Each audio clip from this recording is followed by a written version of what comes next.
శ్రీ విఘ్నేశాయ నమః, శ్రీ గురుభ్యో నమః, మహాసరస్వతి నమః. నమస్కారం అండి, ఎలా ఉన్నారు? ఈరోజు పవర్ ఆఫ్ న్యూమరాలజీ సిరీస్లో నేను 8, 17, 26 తేదీల్లో పుట్టిన వారు ఎలా ఉంటారు, వాళ్ళు ఏం చేస్తే బాగుంటుంది, ఈ న్యూమరాలజీ ఇది నిజంగా పనిచేస్తుందా, ఇలాంటి అనుమానాలన్నింటికీ పరిష్కారం చెప్తున్నానండి.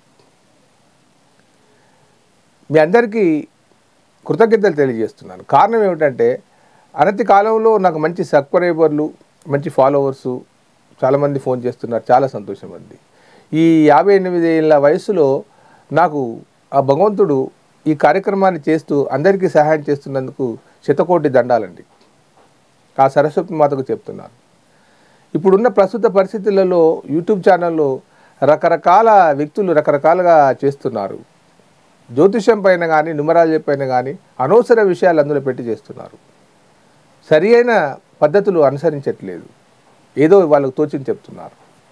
కానీ శాస్త్రబద్ధంగా కనుక జ్యోతిష శాస్త్రం ప్రకారంగా న్యూమరాలజీ ప్రకారంగా కనుక సరి అయిన మార్గాన్ని సూచిస్తే మనం కంపల్సరీగా విజయం సాధిస్తామండి. ఇదేదో కొత్తగా వచ్చిన సబ్జెక్టు కాదు. న్యూమరాలజీ వేల సంవత్సరాల నుంచి భారతదేశంలోనే ఉంది. ఈ 8, 17, 26 తేదీల్లో పుట్టినవారు సేవా రంగంలో ఎక్కువగా ఉంటారండి. సేవ, నిరంతరం సేవ చేయాలి. ప్రజాసేవ లేదా వృద్ధాశ్రమాలు నడపడం, సాంఘిక సేవ, అనాథలకు సహాయం చేయడం, ఇతరులు ఎవరైనా బాధపడుతుంటే వారికి సేవ చేయడం, కర్మలు చేస్తూ ఉంటారు. అలాగే 17 నెంబర్ కూడా 1+8, ఇది కూడా 8 సంఖ్యనే. అలాగే 26 సంఖ్య కూడా అది అలాంటి సంఖ్యనే. వేల మంది యొక్క డేట్ ఆఫ్ బర్త్లు చెక్ చేసిన తర్వాత 8 సిరీస్లో ఉన్నవారు ఎలా ఉన్నారు అనే అంశాన్ని పరిగణలోకి తీసుకున్న తర్వాతనే చెప్తున్నాను.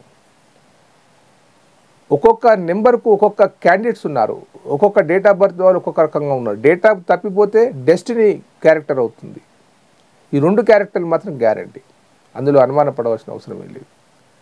ఈ 8, 17, 26 తేదీల్లో పుట్టినవారు సేవారంగంలో, తర్వాత వారి వాక్కు చాలా స్పష్టతగా ఆచితూచి మాట్లాడడం, ఖచ్చితంగా చెప్పగలగడం, తర్వాత వీరు ఎంత కష్టపడ్డా కానీ చివరి దశలో దుస్థితిలో ఉన్నారు.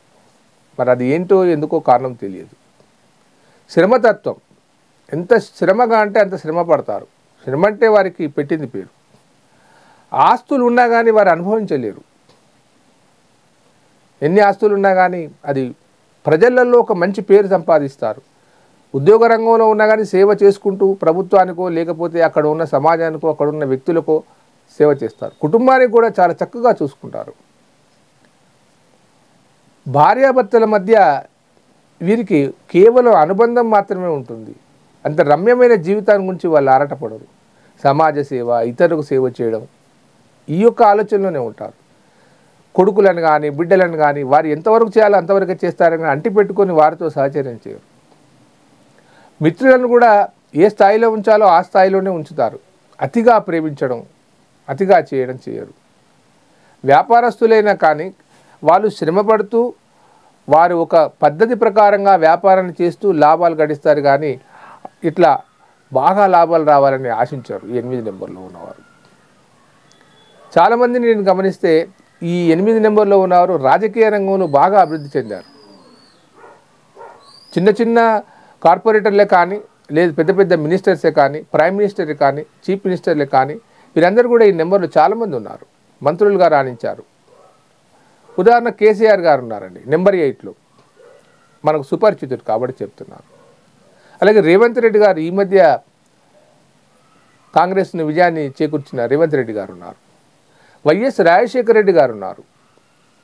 అలాగే మన ప్రధానమంత్రి మోడీ గారు ఉన్నారు నెంబర్ 8లో. ఇలా చెప్పుకుంటూ పోతే చాలామంది నాయకులందరూ ఉన్నారు. వీళ్ళందరూ రాజకీయంలో మంచి జ్ఞానాన్ని కలిగి ఎక్కడ తగ్గాలో ఎక్కడ నెగ్గాలో, గెలుపు ఓటములను సమానంగా చూసుకుంటూ ఓడిపోయామని కుంగిపోరు, గెలిచామని సంతోషపడరు. డిక్టేటర్షిప్ అనేది చాలా తక్కువగా ఉంటుంది. చూడ్డానికి అలా సుపీరియర్గా ఉంటారు కానీ ఒక ప్లానింగ్ ప్రణాళికబద్ధంగా వెళ్తారు. ఓపిక ఎక్కువ, వైఎస్ రాజశేఖర రెడ్డి 3500 కిలోమీటర్లు ప్రయాణం చేసిన తర్వాత ఎన్నో ఒడిదుడుకులు ఒకే సీటుతో అసెంబ్లీ ఉంటూ ఓపికగా రైతులను వాళ్ళ కష్టాలను తెలుసుకున్న తర్వాత విజయాన్ని సాధించాడు పాపం. కానీ చివరి దశలో అతను ఏ ఆస్తిపాస్తులు ఏవి అనుభవించకుండానే పాపం అకాల మరణం చెందాడు.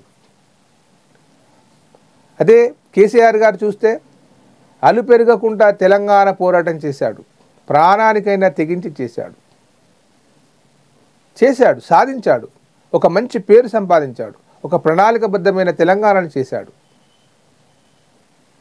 కానీ అనివార్య కారణాల వల్ల మన తట్టుకుంటూ ఇప్పుడు వెనకబడిపోయాడు. రేవంత్ రెడ్డి తెలుగుదేశం పార్టీలో ఉంటూ చెడ్డ పేరు తెచ్చుకున్నాడు నోటుకు ఓటు కేసులో. కానీ చివరాఖరికి ఆయన తెలుగుదేశం నుంచి ఎంతో కష్టపడి ఒక మినిస్టర్ కూడా సాధించలేకపోయాడు. చివరికి మళ్ళీ రిటర్న్గా వచ్చేసి అతను కాంగ్రెస్లోకి వచ్చేసి విజయాన్ని సాధిస్తున్నాడు. ఇలా ఒడిదుడుకులతో కూడుకున్న జీవితం ఈ నెంబర్ 8 వాళ్ళందరికీ కూడా. వీరి వాక్కులో ఒక పవర్ఫుల్ ఉంటుంది. తర్వాత 1-7 కాంబినేషన్ ఉన్నవాళ్ళు 17 నెంబర్లో ఉన్నవారు 8కి వస్తుంది. అది వీరు మాట్లాడితే తూటాలు పేలినట్టుగానే ఉంటుంది, అందులో అనుమానపడవలసిన అవసరం లేదు. తర్వాత వీరి పేరుకు వీరి డెస్టినీ నెంబర్కు లింకు ఉంది. ఈ డెస్టినీ నెంబర్ సరిగా ఉంటే వీరు ఈ రంగంలోకి వస్తారు. నేమ్ నెంబర్ కూడా అంతే. కేసీఆర్గా కల్వకుంట్ల చంద్రశేఖరరావుగా ఎప్పుడైతే ఆయన ప్రయాణం చేశాడో ఆ పేరు శ్రమ కోర్చి విప్లవాన్ని తెచ్చి ప్రజలలో నాని వెళ్ళాడు. ఆయన ఎప్పుడైతే కేసీఆర్గా పిలువబడ్డాడో ఆయన నేమ్ వల్ల అతను ఫేమ్ అయిపోయి మినిస్టర్గా అయిపోయాడు.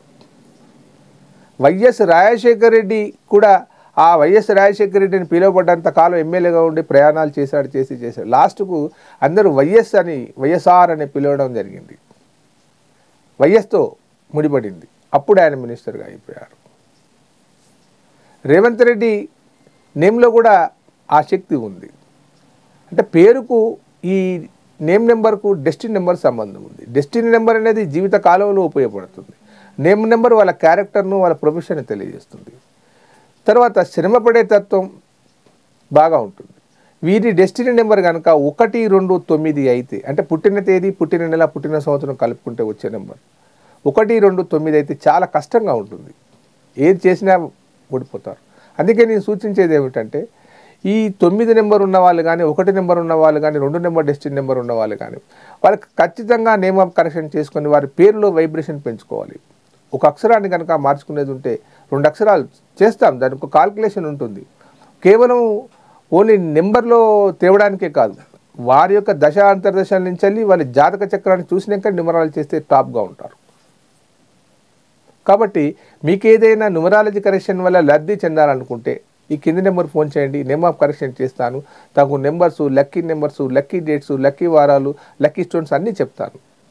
2 విధాలుగా చెక్ చేస్తాను. ఒకటి ఆస్ట్రాలజీగా, రెండోది న్యూమరాలజీగా చెక్ చేస్తాను. అప్పుడు కానీ మీరు అభివృద్ధిలోకి వస్తారు.